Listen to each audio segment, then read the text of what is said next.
지난달 어릴 적 함께 동네에 살던 동생을 만났습니다. 한때 철인이라 불리던 친구였죠. 30대 시절 그는 난 하루 4시간만 자. 잠은 인생의 낭비야라며 다른 친구들에게 자랑하듯 했습니다. 30년이 지난 지금 그 친구는 60대 초반의 나이에 초기 치매 진단을 받았습니다. 의사는 그의 수면 습관이 주요 원인 중 하나일 수 있다고 했습니다. 이 친구만의 이야기가 아닙니다. 세계 역사를 바꾼 지도자들 중에도 비슷한 사례가 있습니다. 영국 역사상 첫 여성 총리였던 마거릿 대처, 그리고 냉전 시대 미국 대통령이었던 로널드 레이건. 이 두 사람은 하루에 4시간만 자도 충분하다며 짧은 수면을 자랑스럽게 여겼던 인물들입니다. 하지만 이 둘은 결국 치매로 고통받다 생을 마감했습니다. 우연일까요? 현대 수면 과학은 그렇지 않다고 말합니다. 잠은 죽어서 자면 된다. 성공하려면 잠을 줄여야 한다. 이런 말을 주변에서 한 번쯤 들어보셨을 겁니다. 여러분도 이런 생각을 갖고 계신가요? 그렇다면 오늘 이 시간이 여러분의 남은 인생에 작지만 깊은 전환점이 되기를 바랍니다. 안녕하세요. 저는 65세 의사 박정훈입니다. 30년 넘게 환자들을 돌보며 진료해왔고 건강한 노후에 대한 연구도 꾸준히 해왔습니다. 이제 그 경험과 지식을 여러분과 함께 나누고자 합니다. 건강한 노후를 준비하고 싶으신 분들, 지금 노후의 온도 채널 구독과 좋아요 버튼을 눌러주세요. 이런 생명의 비밀을 더 많이 알려드릴 기회를 주시면 감사하겠습니다.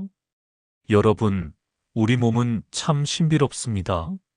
건강의 삼각형이라 불리는 3가지 요소가 있는데요. 그 순서가 놀랍습니다. 첫째가 수면, 둘째가 식사, 셋째가 운동입니다. 대부분의 사람들은 운동이나 식사를 더 중요하게 생각하지만 사실 이 발견은 최근 10년 사이에 밝혀진 것입니다. 실은 수면이 다른 두 요소를 합친 것보다 더 우리 건강에 영향을 미칩니다. 과거에는 잠을 단순히 휴식으로만 여겼지만 현대 과학은 수면이 우리 몸과 뇌의 복구와 재생의 필수적인 활동적 과정임을 밝혀냈습니다. 잠시 상상해 보세요. 여러분의 뇌가 밤마다 특별한 청소 작업을 시작합니다. 낮 동안 쌓인 독성 물질을 제거하고 뒤엉킨 기억들을 정리하는 신비로운 밤의 마법이 펼쳐지는 거죠. 이 작업이 방해받으면 어떻게 될까요? 놀랍게도 단 하룻밤의 수면 부족만으로도 우리 뇌의 독성 물질 제거 효율이 40%나 감소한다고 합니다. 이런 일이 반복되면 뇌 건강에 심각한 문제가 생길 수밖에 없겠죠. 미국의 한 연구에서는 수면 부족이 알츠하이머 질환과 어떤 관련이 있는지 조사했습니다. 연구진은 수면 부족 상태의 참가자들의 뇌에서 베타 아밀로이드라는 물질이 더 많이 발견된다는 사실을 확인했습니다. 이 물질은 알츠하이머 환자의 뇌에서 흔히 발견되는 독성 단백질입니다. 또한 수면과 심장 건강의 관계를 보여주는 흥미로운 것은 매년 여러 나라에서 진행되는 바로 서머타임 제도입니다. 시계를 1시간 앞당기는 봄철 서머타임 시작 직후 심장마비 발생률이 24%나 증가한다고 합니다. 반대로 가을에 시계를 1시간 뒤로 돌리면 심장마비 발생률이 21% 감소했다고 합니다. 단 1시간의 수면 차이가 이런 결과를 가져온다니 놀랍지 않나요? 한번 생각해 보세요. 우리 대부분은 매일 밤 권장 수면 시간보다 1시간에서 2시간씩 적게 자고 있습니다. 그리고 이것이 수년, 수십 년간 계속된다면 그 누적된 영향은 상상을 초월합니다. 그런데 여기서 흥미로운 점은 잠을 줄이는 것이 마치 성공의 징표인 것처럼 여겨지는 우리 사회의 분위기입니다. 일하느라 바빠서 공부해야 해서 자기 개발을 위해라는 이유로 우리는 잠을 희생합니다. 그러나 이것은 마치 배고픔을 참으면서 마라톤을 뛰려는 것과 같습니다. 결국 도착 지점에 도달하기도 전에 쓰러지고 말 겁니다. 수면 과학자들에 따르면 성인은 하루 7시간에서 8시간의 수면이 필요합니다. 청소년은 8시간에서 10시간, 어린이는 9시나에서 9시간에서 12시간이 필요하죠. 이는 단순한 권장사항이 아니라 우리 몸과 뇌가 제대로 기능하기 위한 필수 조건입니다. 수면의 중요성을 이해하는 또 다른 방법은 학습과의 관계를 살펴보는 것입니다. 미국의 한 고등학교에서는 등교 시간을 1시간 늦추는 실험을 했습니다. 학생들이 추가로 1시간을 더 잘 수 있게 된 것이죠. 그 결과는 학교 전체의 학업 성취도가 크게 향상되었고 문제 행동과 지각이 줄어들었으며 심지어 교통사고율도 감소했습니다. 여러분, 제가 하고 싶은 이야기는 명확합니다. 잠을 충분히 자는 것은 게으름이 아닙니다. 오히려 그것은 자신의 건강과 생산성, 그리고 장기적인 행복을 위한 현명한 투자입니다. 너무 오랫동안 우리는 많이 자는 사람은 게으른 사람이라는 잘못된 공식을 믿어왔습니다. 그러나 진정으로 부지런한 사람은 하루를 효율적으로 계획하여 필요한 일을 마치고 충분한 수면 시간도 확보하는 사람입니다. 우리 몸은 거짓말을 하지 않습니다. 잠을 충분히 자지 않으면 기분이 우울해지고 집중력이 떨어지며 음식에 대한 갈망이 커집니다.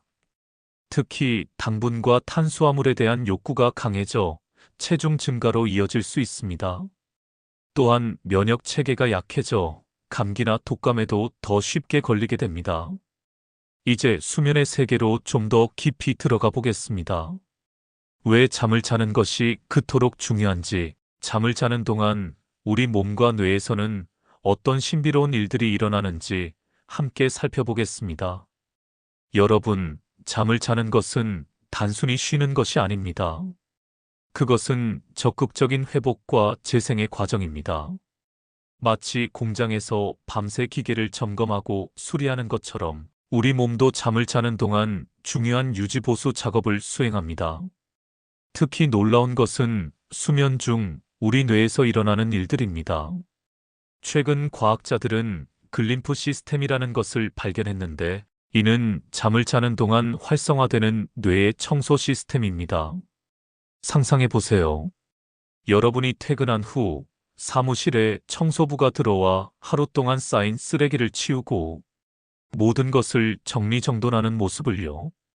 우리 뇌에서도 비슷한 일이 일어납니다. 밤에 잠을 자는 동안 뇌세포 사이의 공간이 확장되고 뇌척 수액이 그 사이로 흘러들어가 하루 동안 쌓인 독소와 노폐물을 씻어냅니다. 이 청소 작업이 제대로 이루어지지 않으면 어떻게 될까요? 그것은 마치 쓰레기를 수거하지 않은 도시와 같습니다. 곧 악취가 나기 시작하고 해충이 모여들며 주민들의 건강이 위협받게 됩니다. 우리 뇌도 마찬가지입니다. 수면이 부족하면 독성 단백질이 쌓이게 되고 이는 시간이 지남에 따라 뇌세포의 기능을 방해하고 심지어 사멸시킬 수도 있습니다. 알츠하이머병과 같은 신경퇴행성 질환은 이러한 독성 단백질의 축적과 밀접한 관련이 있습니다. 수면은 또한 기억의 형성과 강화에 핵심적인 역할을 합니다. 잠을 자는 동안 특히 깊은 수면 단계에서 우리 뇌는 그날 경험한 또는 학습한 정보를 단기 기억에서 장기 기억으로 전환합니다. 이 과정은 마치 컴퓨터가 임시 파일을 하드 드라이브에 영구 저장하는 것과 유사합니다. 이것이 바로 시험 전날 밤샘 공부가 비효율적인 이유입니다. 공부한 내용을 기억에 저장할 수면 시간을 주지 않는 것은 문서를 작성했지만 저장 버튼을 누르지 않은 것과 같습니다.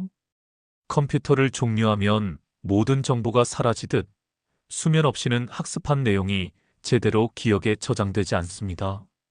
수면은 또한 감정 조절에도 중요한 역할을 합니다.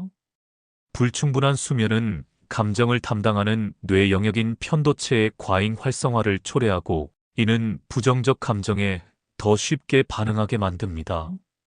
반면 이성적 사고를 담당하는 전두엽 피질의 활동은 감소합니다. 그 결과는 무엇일까요? 감정적으로 더 민감해지고 작은 일에도 쉽게 화를 내거나 슬퍼하며 스트레스를 더 취약해집니다. 이는 대인관계에도 악영향을 미칠 수 있습니다.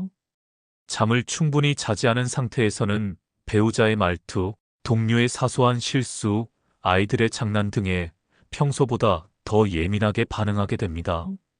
수면은 신체 건강에도 직접적인 영향을 미칩니다. 특히 면역 체계와 밀접한 관련이 있는데 충분한 수면은 감염과 싸우는 항체와 세포의 생산을 촉진합니다.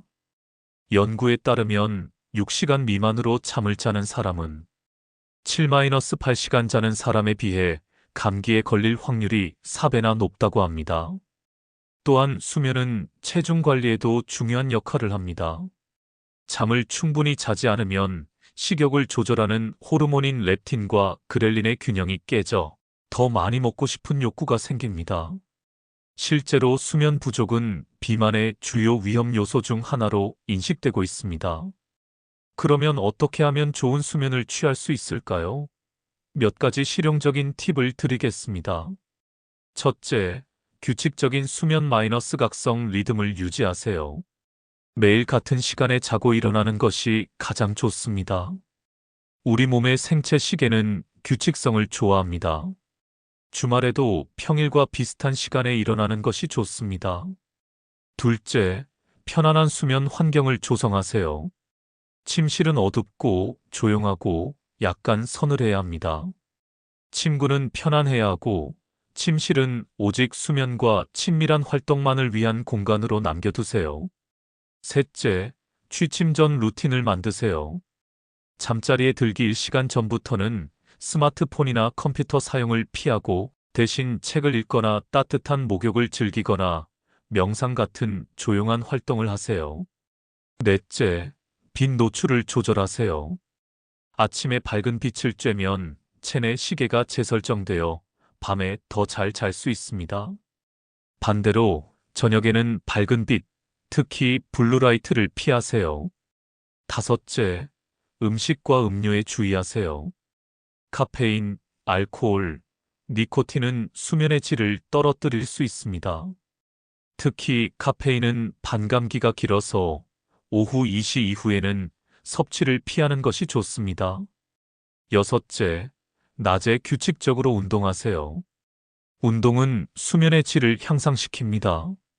다만 취침 직전의 격렬한 운동은 오히려 수면을 방해할 수 있으므로 취침 최소 3시간 전에는 운동을 마치는 것이 좋습니다. 일곱째, 스트레스 관리를 하세요. 명상, 요가, 심호흡 등의 이완 기법은 수면의 질을 높이는 데 도움이 됩니다. 마지막으로 수면에 대한 태도를 바꾸세요. 수면을 시간 낭비나 게으름으로 보지 말고 건강을 위한 필수적인 투자로 여기세요. 충분한 수면은 다음날 더 생산적이고 창의적으로 일할 수 있게 해줍니다. 이렇게 건강한 수면 습관을 기르면 더 건강하고 행복한 노후를 준비할 수 있습니다. 좋은 수면은 치매, 심장병, 당뇨병 등의 만성 질환 위험을 줄이고 인지 기능을 보존하며 정서적 안정감을 높입니다. 여러분, 오늘 밤부터 시작하세요. 평소보다 30분만 일찍 잠자리에 들어보세요. 그것이 건강한 노후를 위한 첫걸음이 될 것입니다. 수면의 중요성에 대해 알아보았으니 이제 건강한 노후를 위한 두 번째 핵심 요소인 올바른 식사에 대해 이야기해 보겠습니다. 좋은 잠이 뇌를 청소한다면 좋은 식사는 몸의 연료를 채우는 일입니다. 하지만 어떤 연료를 얼마나 언제 넣느냐에 따라 우리 몸의 성능은 크게 달라집니다. 제 할머니는 95세의 나이에도 맑은 정신과 건강한 몸을 유지하셨는데요. 어느 날 저에게 이런 말씀을 하셨습니다. 사람들은 자동차에 어떤 기름을 넣을지는 신경 쓰면서 정작 자기 몸에는 아무거나 넣더라. 정말 날카로운 지적이 아닐 수 없습니다. 식사에 관한 정보는 정말 많습니다. TV, 인터넷, 책, 매거진에서 수많은 다이어트와 식단 방법을 소개합니다. 이것이 슈퍼푸드다. 저것은 독이다라는 식의 주장이 넘쳐납니다. 그러다 보니 무엇이 진실인지 구분하기 어렵습니다. 사실 식품 영양학은 생각보다 복잡한 학문입니다. 특정 음식이 건강에 어떤 영향을 미치는지 정확히 연구하기가 매우 어렵습니다. 왜냐하면 우리는 한 가지 음식만 먹고 살지 않고 개인마다 체질과 생활 방식이 다르며 음식의 효과가 나타나기까지 오랜 시간이 걸리기 때문입니다. 예를 들어 커피가 건강에 좋다는 연구 결과가 있는가 하면 나쁘다는 연구 결과도 있습니다. 마늘이 항암 효과가 있다는 연구가 있는 반면 장 건강에 문제를 일으킬 수 있다는 연구도 있습니다. 이런 상황에서 어떤 정보를 믿어야 할까요? 그래서 오늘은 과학적으로 비교적 확실하게 밝혀진 사실들을 중심으로 이야기해 보겠습니다. 특히 무엇을 먹느냐보다 언제, 어떻게 먹느냐에 초점을 맞추겠습니다. 우선 우리 몸의 중요한 지표 중 하나인 혈당에 대해 알아보겠습니다. 혈당은 말 그대로 혈액 속 포도당의 농도를 의미합니다.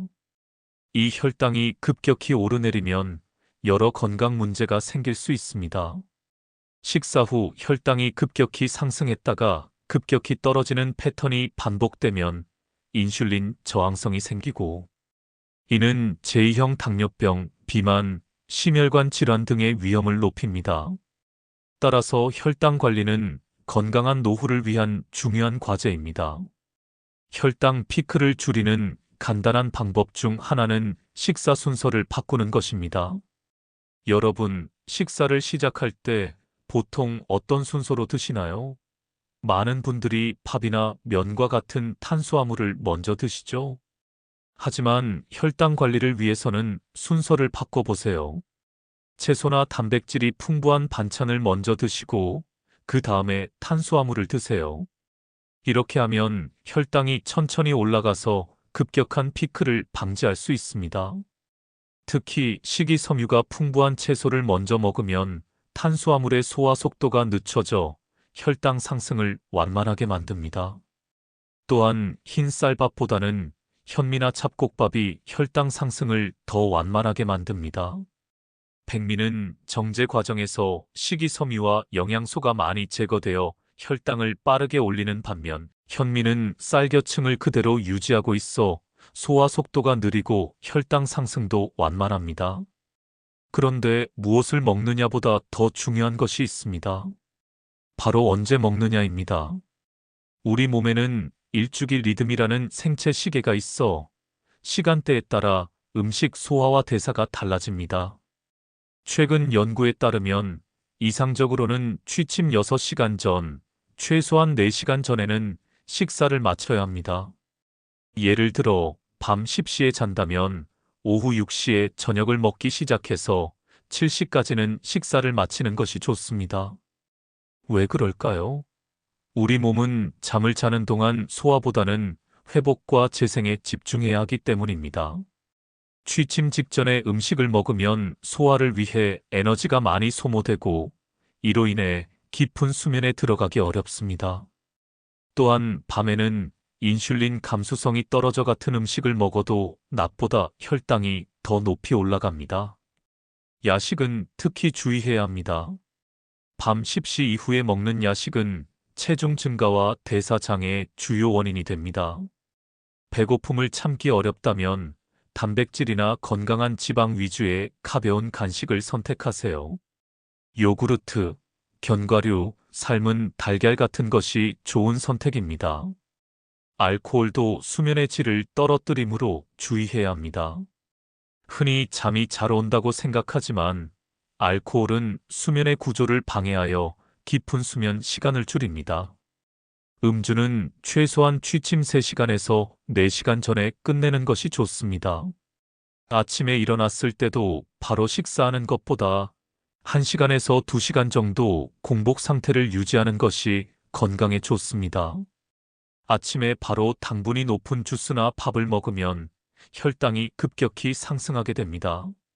이렇게 식사 시간을 조절하면 자연스럽게 간헐적 단식의 효과를 볼 수 있습니다. 예를 들어 저녁 6시에 식사를 마치고 다음날 오전 10시까지 먹지 않으면 16시간 동안 단식하는 효과가 있습니다. 이런 공복 시간은 건강에 여러 이점을 가져옵니다. 공복 상태가 12시간 이상 지속되면 세포 자가 포식이라는 현상이 시작됩니다. 이는 몸이 에너지원을 확보하기 위해 손상되거나 노화된 세포를 분해하는 과정입니다. 이 과정을 통해 세포가 젊어지고 신체 기능이 향상되며 암과 같은 질병 위험도 줄어듭니다. 이런 간헐적 단식을 실천한다고 해서 총 열량 섭취를 줄일 필요는 없습니다. 식사 시간에는 충분히 드시되 식사 간격을 늘려 공복 시간을 확보하는 것이 핵심입니다. 물론 간헐적 단식이 모든 사람에게 적합한 것은 아닙니다. 특히 당뇨병 환자, 저혈당 증상이 있는 분, 임산부, 수유부, 노약자 등은 의사와 상담 후 시도하는 것이 좋습니다. 마지막으로 수분 섭취의 중요성을 강조하고 싶습니다. 나이가 들면 갈증을 느끼는 감각이 둔화되어 쉽게 탈수 상태가 될 수 있습니다.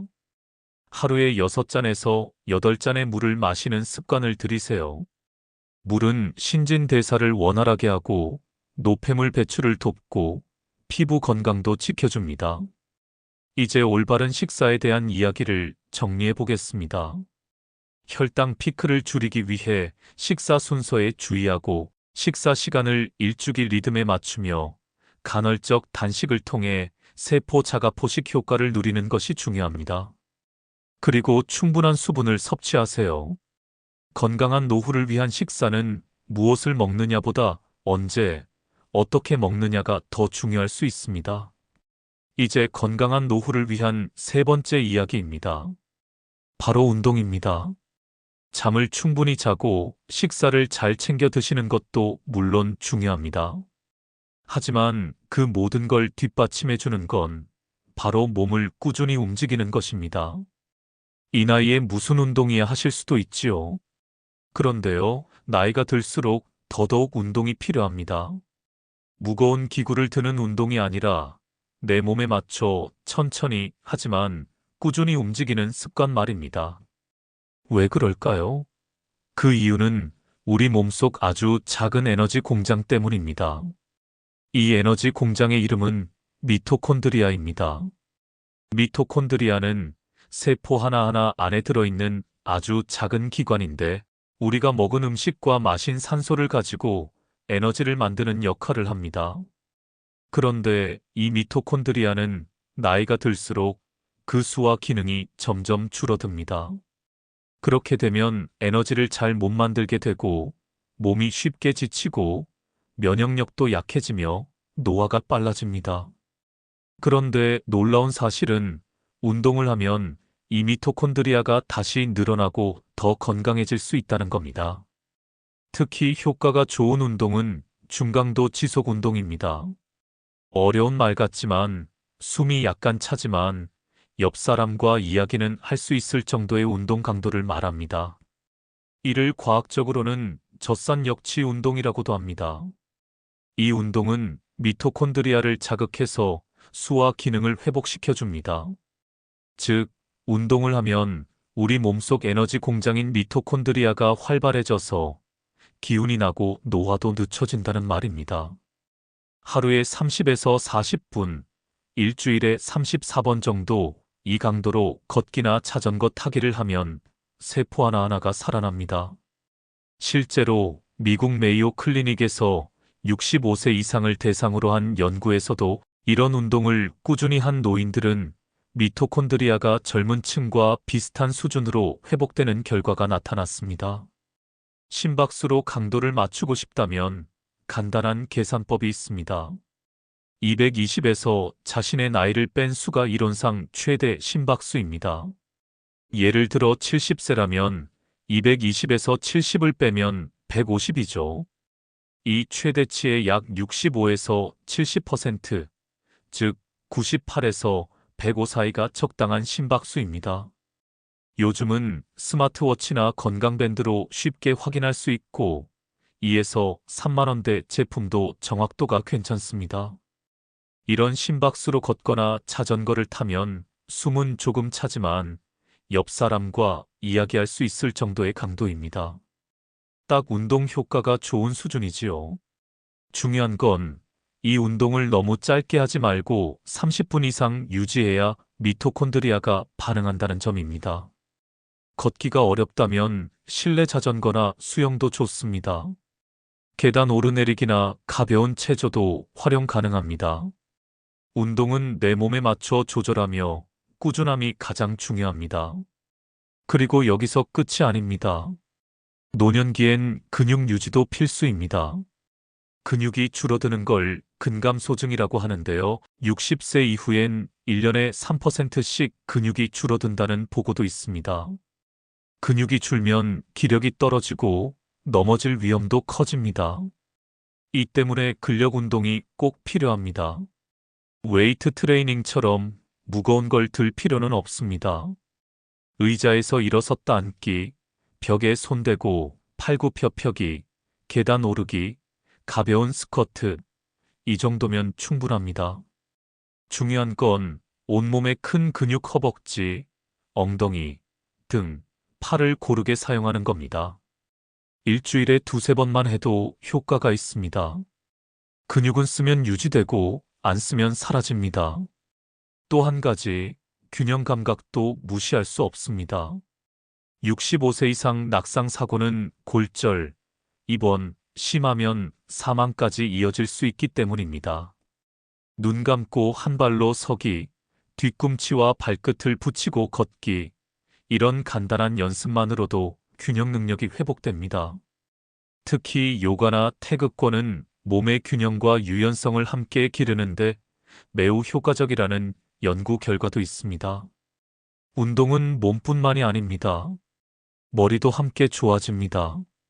미국 하버드대의 연구에 따르면 걷기 운동을 하루 30분 이상 한 사람들은 뇌의 해마, 즉 기억력을 담당하는 부위의 크기가 줄어들지 않고 유지되었다고 합니다. 이는 치매 예방에 도움이 된다는 뜻입니다. 운동을 하면 뇌에 피가 잘 돌고 신경세포 연결이 활발해져서 인지 기능이 유지됩니다. 또 기분도 훨씬 나아집니다. 운동을 하면 엔도르핀이라는 행복 호르몬이 나와서 우울감이 줄고 스트레스를 낮추는 코르티솔이 줄어듭니다. 그래서 운동은 가볍게만 해도 우울감 완화에 효과가 있다는 게 학계의 정설입니다. 그리고 또 하나 앞서 식사 이야기에서 다뤘던 간헐적 단식 기억나시죠? 이 단식 효과를 더 크게 만드는 것도 운동입니다. 운동을 하는 사람은 단식 중에도 세포의 자가 포식, 즉 세포가 스스로를 청소하는 작용이 더 잘 일어난다고 합니다. 어떤 연구에선 운동을 병행한 사람은 단식 시간이 12시간 정도만 되어도 효과를 보지만 운동을 안 한 사람은 36시간 이상이 걸릴 수 있다는 보고도 있습니다. 다만 이 부분은 개인차가 크기 때문에 전문가와 상담하며 실천하는 것이 안전합니다. 중요한 건 무리하지 않고 지속적으로 몸을 쓰는 것입니다. 운동은 절대 하루아침에 효과가 나지 않습니다. 하지만 일주일, 한 달, 석 달 그 시간이 지나면 확실히 몸이 달라집니다. 처음에는 단 5분 걷기부터 시작하세요. 그 다음 주엔 10분, 또 15분, 이게 가장 건강한 시작입니다. 그리고 가능하다면 혼자보다 함께 하세요. 함께 운동하는 사람과 웃으며 걷다 보면 시간이 훌쩍 지나갑니다. 실제로 사회적 관계를 유지하는 어르신일수록 수명이 길고 건강 상태도 좋다는 연구 결과가 많습니다. 운동은 관계도 맺고 내 몸도 돌보는 일입니다. 시작 전에는 꼭 의사와 상의하세요. 특히 심장질환이나 고혈압, 당뇨가 있으신 분은 맞춤 운동을 하셔야 합니다. 운동 도중에 가슴이 뻐근하거나 어지럽고 숨이 몹시 차다면 즉시 멈추시고 진료를 받으셔야 합니다. 오늘 이야기 정리해 볼까요? 잠, 식사, 운동. 이 세 가지는 따로 떨어져 있는 게 아닙니다. 좋은 수면은 식욕을 조절하고 운동을 할 힘을 주며 규칙적인 식사는 운동 효과를 높여주고 운동은 다시 수면을 깊게 해줍니다. 이 세 가지는 하나의 고리입니다. 어느 하나만 바꾼다고 좋아지는 게 아닙니다. 차근차근 하나씩 함께 바꾸셔야 합니다. 예를 들어 첫 주엔 수면 습관부터 바꿔보세요. 같은 시간에 자고 일어나는 것만으로도 수면의 질이 달라집니다. 둘째 주엔 식사 시간을 조정해 보세요. 아침은 기상 후 1시간쯤 지나서 저녁은 잠자기 4시간 전까지. 마지막으로 셋째 주엔 운동을 시작해 보세요. 처음엔 10분 걷기, 그 다음 주엔 20분 걷기. 이렇게 21일만 이어가면 습관이 됩니다. 건강한 노후를 위한 또 다른 키워드는 사회적 관계입니다. 가족, 친구, 이웃과의 연결은 마음의 병을 예방합니다. 혼자 있지 마세요. 이야기 나누고 같이 걷고 함께 웃는 것, 그것이 진짜 보약입니다. 그리고 무엇보다도 중요한 건 마음의 자세입니다. 나이 든 자신을 미워하지 말고 몸이 예전 같지 않다고 실망하지 마세요. 지금 할 수 있는 것에 집중하고 하루하루 감사하며 살아가는 것. 그것이 건강한 노후의 첫걸음입니다. 오늘 이야기 도움이 되셨다면 구독과 좋아요를 눌러주세요. 제가 전해드리는 건강 정보가 여러분 곁에 늘 함께할 수 있습니다. 소중한 노후를 위한 작은 시작, 지금 함께 해주세요. 노후의 온도는 언제나 여러분의 건강을 응원합니다. 감사합니다.